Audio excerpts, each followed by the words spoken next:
Video number 8. Video number 8లో కూడా pure సారీయే చూపిస్తున్నాను, ఖాదీ సారీయే చూపిస్తున్నాను. ఆల్ ఓవర్ సారీ అంతా కూడా గ్రే కలర్ కాంబినేషన్ వస్తుంది. ఈ సారీస్ అన్ని కూడా రెగ్యులర్గా మనం ఆర్డర్ ఇచ్చి చేయించే సారీస్ అండి. గత 4 years నుంచి టెసస్ సారీస్ సూపర్గా సేల్ చేస్తున్నాం.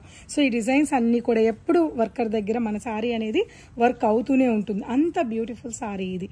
సో ఆల్ ఓవర్ బార్డర్ అంతా కూడా చక్కటి బాక్సెస్ టైప్లో, స్క్వైర్ టైప్లో మిర్రర్ వర్క్ వచ్చి చిన్న స్కాలప్స్తో ఈ సారీని డిజైన్ చేశాము. చాలా బాగుంది. All over multi mirror and పళ్ళు అండ్ కాంట్రాస్ట్ బ్లౌజ్. స్లీవ్స్కి వచ్చేసి 2 sleevesకి ఇలా వస్తుంది బార్డర్ విత్ మిర్రర్ వర్క్. ఈ సారీ ప్రైస్ వచ్చేసి 17,299 rupees. After discount 12,974 rupees. So ఇవన్నీ ప్యూర్ సారీస్కి యూజ్ చేసే వాళ్ళకి ప్రైజెస్ ఏంటనేది కూడా తెలుస్తుంటుంది. మీకు నచ్చితే తప్పకుండా 2 branchesలో ఈ కలెక్షన్ ఉంటుంది. స్టోర్ విజిట్ చూడండి.